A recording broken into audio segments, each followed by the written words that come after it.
Welcome to Character Explorations, a podcast production of the Wendt Center for Character Education at the University of Dubuque. I'm Annalee Ward, the director of the Wendt Center, and our guest today is Dr. Jonathan Barz, professor of English at the University of Dubuque. He is the author of the article, Outsiders and Insiders, Courageous Compassion and the Immigration Crisis. And this article is available online at dbq.edu/Wendt/publications. That's dbq.edu/WENDT/publications. Welcome, John. Good to have you here. Thank you. It's good to be here. Well, now, you wrote this article for the journal issue, Character and Courageous Compassion, an issue where our team thought and wrote together about the complex intersection of courage, compassion, and immigration. And this was done some time ago. Nevertheless, we continue to deal with this issue. In your article, you invited us into the topic through a book. Could you tell us a little bit about this book called The Outsiders by S.E. Hinton? Yeah, so I think lots of people would be familiar with this, maybe from junior high, early high school days. It's sort of the text, the beginning of young adult literature. It's a story set in Oklahoma City or Tulsa, I forget which, Tulsa I think. We have two groups of high school students. We have the greasers, who are the kids from the rough side of the tracks. We have one particular family, boys growing up. They've lost their mother and their father. They are on their own, trying to make their way, trying to be tough, trying to maintain their machismo and all of that stuff. On the other side, we have the privileged kids, the socias they're called, who have everything, the nice cars, the new clothes, all of that stuff. And it's a setting in which these groups come into conflict in violent ways. They rumble. They have these big fights out in the vacant lots and all of this sort of stuff. Well, what happens and where Courageous Compassion comes in is one of the boys, defending his own life, ends up committing murder, killing in self-defense. Ponyboy and Johnny, these two greasers, take off fleeing from the police, trying to figure out what to do with their lives. They head out in the country and they take up residence in a deserted church. While they are away from the church, some kids on a school trip come in. The building catches on fire. Johnny rushes into the building without a moment's thought for his own safety to try to save these kids. They do save them, but in the process, burning timber falls on Johnny. His back is broken, and he ends up dying. All right, so this is a moment, clearly, I think, of courageous compassion. What strikes me in teaching this, excuse me, and I've taught it at the high school level, I've taught it at the college level in adolescent literature classes. We have really interesting conversations where students wonder whether they could have done what Johnny did. Nobody wonders whether Johnny should have done it. Nobody says he was a fool to give up his life. He didn't even know these kids. He shouldn't have cared for them. Everybody recognizes that there's something noble about this. And so as I thought about that text, it struck me as really kind of a perfect example by which we could flesh out how would we define both sides of that equation, courageous compassion. Well, that's what I'd really like you to do. What do you mean by courage, and what do you mean by compassion? Well, I go back to Aristotle, really, in thinking about definitions of courage. One of the things that's clear immediately when you talk about courage is that it involves the knowledge that what you're doing involves risk to yourself. It's not courage if there's no risk, right? It doesn't take doesn't take courage to give a quarter to a homeless person, right? There's nothing courageous about that. So Aristotle defines in the Nicomachean Ethics, the possibility of death is central to the highest form of courage. He says, we show courage in situations where death is noble. All right. He also says that for it to be real courage, it has to be for noble ends. So when Johnny engages in these rumbles, fighting the Socias, that doesn't fit Aristotle's definition of courage. It's not for noble ends. There's no purpose in it. It doesn't help anyone. When he rushes into the flaming church, that certainly passes Aristotle's test of true courage. So there's risk involved. It's for noble ends. So that's courage. So where does compassion come in, or what does compassion look like? Okay, so we can look at Aristotle here too. Aristotle gives us some useful definitions. He says an act of compassion requires three things in regard to how we treat a suffering person. First, we must believe that their suffering is serious and not trivial. And again, makes sense, right? We don't show compassion for a person who has a hangnail. Right? They'll get over it. But we do show compassion when people suffer real threats to their livelihood, threats to their well-being, threats to their flourishing. Second, Aristotle says we have to believe that the person is not responsible for their own suffering.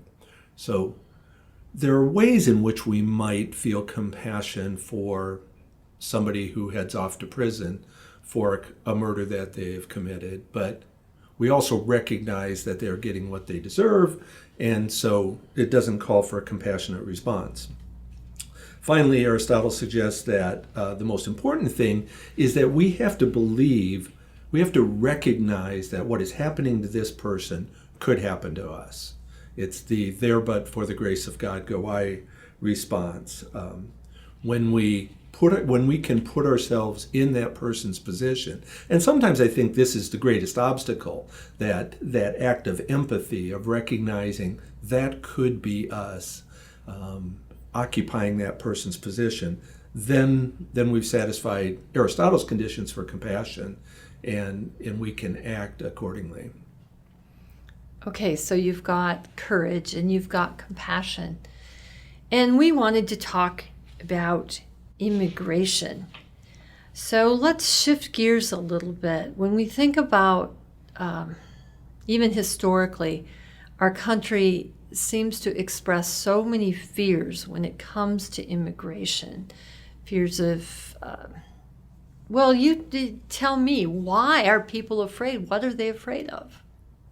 Okay, so as we shift to immigration, I think the first thing that's important to say here is, I'm a literature professor. I don't have policy prescriptions. I'm not an economist. I'm not a political scientist. These are issues that need to be dealt with by people with various kinds of expertise. But what I do want to argue is that the attitudes, the beliefs, the feelings about the people in question, immigration involves immigrants. Immigrants are people. And so I think what I'm trying to argue is that our starting point needs to be recognizing the individuals involved and responding to them from a standpoint of compassion. Now, so why does it take courage to act compassionately? As you've suggested, it's because of the set of fears that tend to kick in for lots and lots of people when we think about immigration. And we've seen this in bold relief in the last 8 years or so maybe.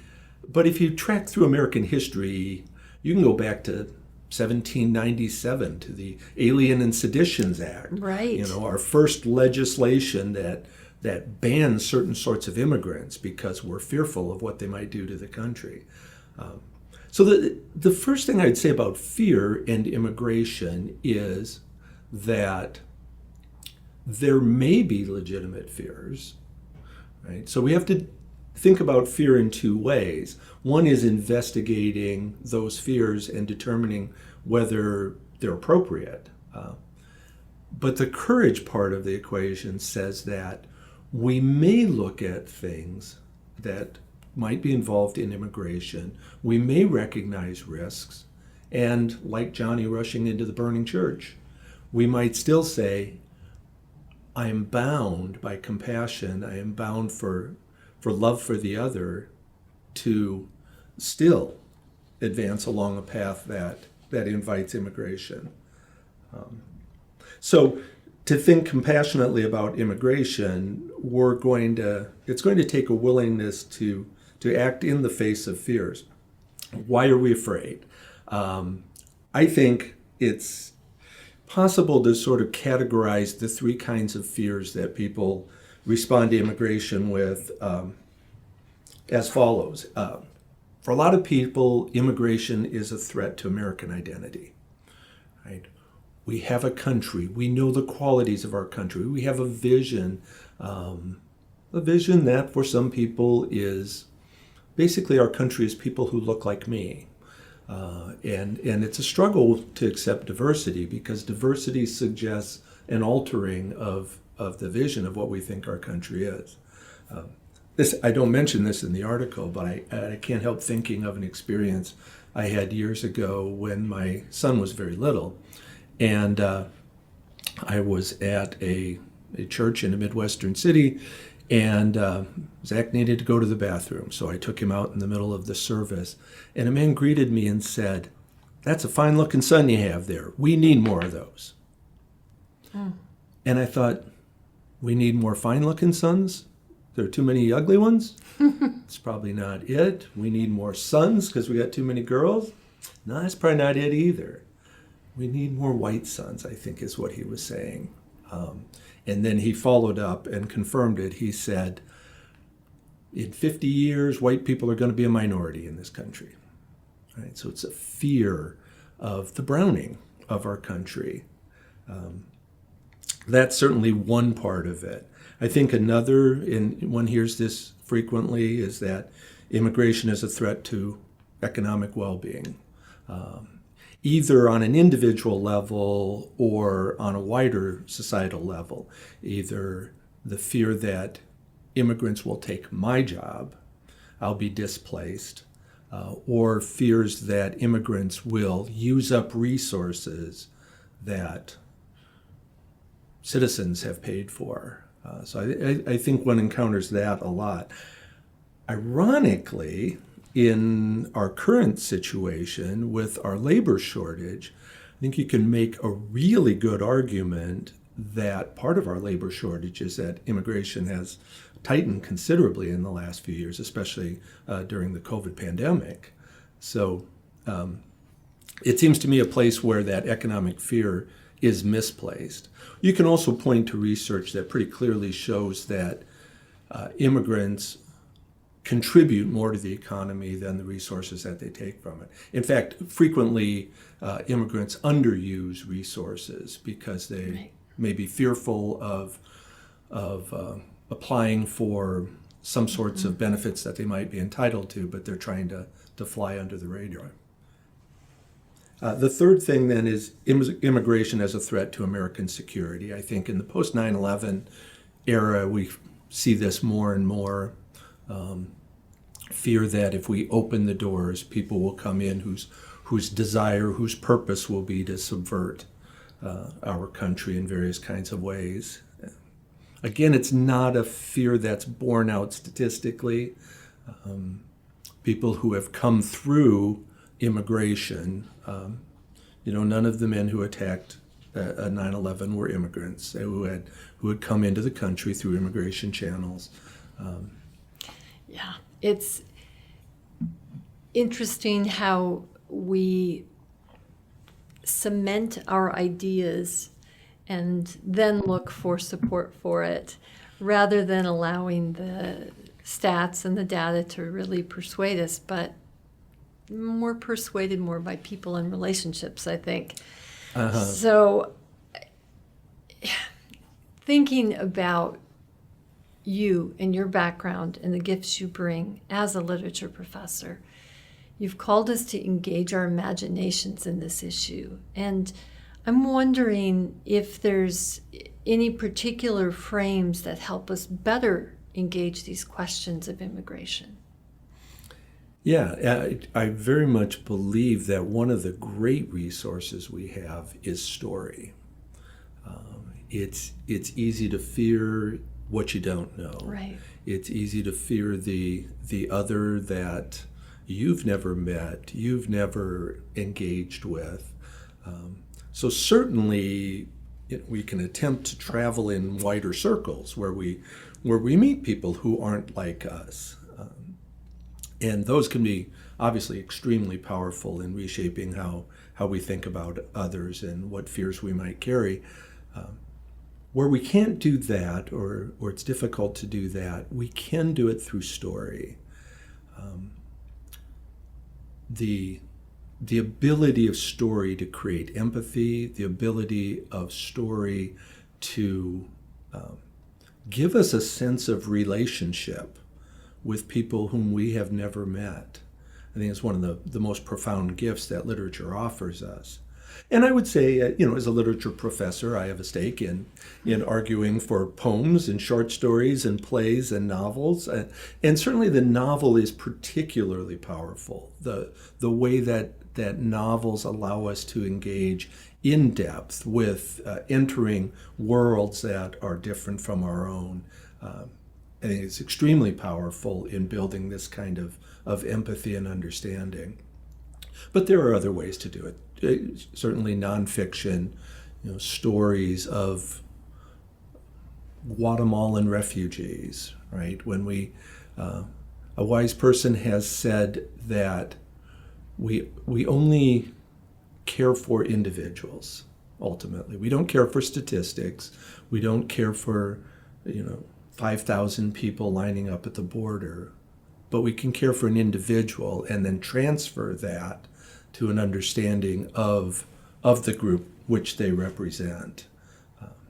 Film certainly can offer this.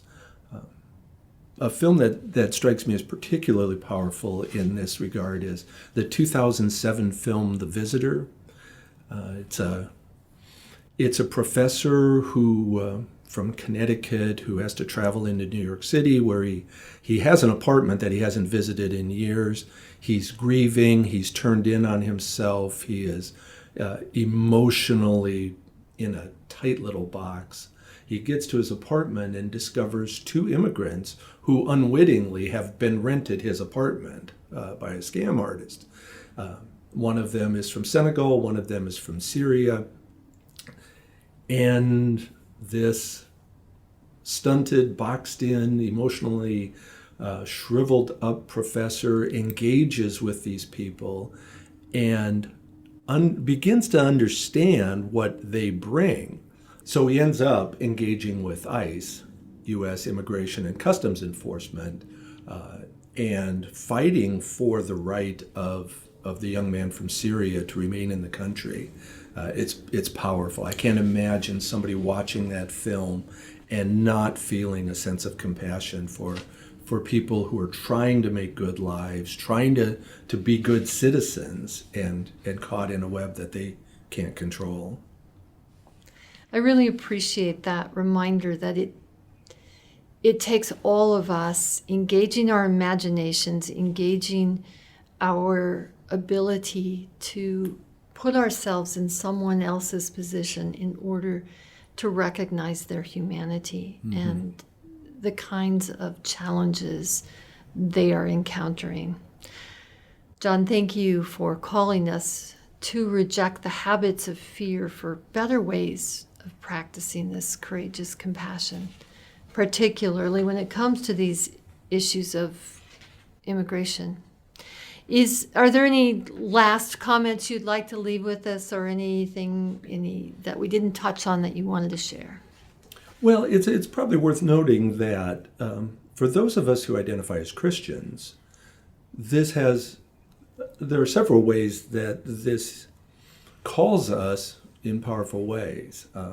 One is, I love something that Marilyn Robinson, the great Iowa writer, said in an essay that she wrote for the New York Times, where she says, "Fear is not a Christian habit of mind.